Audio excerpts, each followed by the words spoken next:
yitwa Niyongabo Judo na nimero 18 yitwa kandi Byiringiro Thierry nimero 14 yitwa Mzee Akmal Timo kapiteni na nimero 24 yitwa Kazimwe Faizo na nimero 20 yitwa Kemanes na nimero 8 nako kandi bafite kwitonda Fabrice na nimero 10 abasigura ku mpande zombi ku ruhande rw'ikipe y'Amagaju yitwa Muneza Jacques yaraza kubera ku ntebe y'abasimbura yitwa Nimubona Eti yitwa Ratekunda Taniyanu yitwa Guwani Shabani Solomo yitwa Kambanda Emmanuel nako kandi akarere ka Nyamagabe turaturi kumwe nako ubataramuja mukuru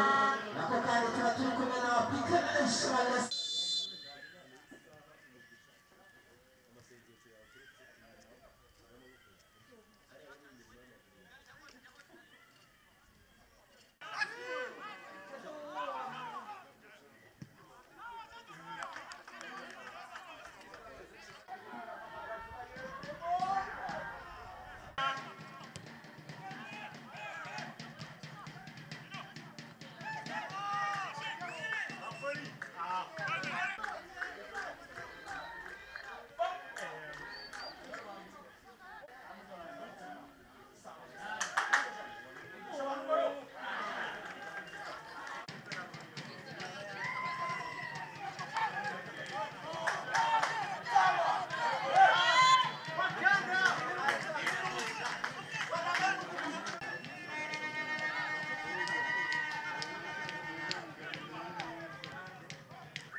nawe akaba yinjiye mu kibuga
isimbuza ku ruhande rw'ikipe ya Gasogi nimero 8 Hakim Hamis akaba avuye mu kibuga ahita